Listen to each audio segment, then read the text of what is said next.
Ukraine constantly targets Russia's supply chain, seen with this supply truck being hunted down.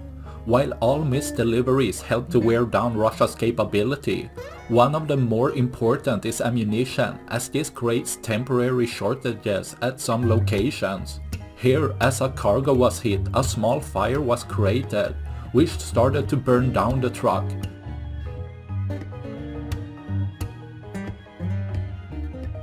Which then erupts in a large explosion, possibly being a gas container exploding as well. Whatever the resources it had on it, it helped to lower Russia's capability and took out a supply truck in the process. That's all I had for this video. Please like and subscribe for more. Thanks for watching. Bye.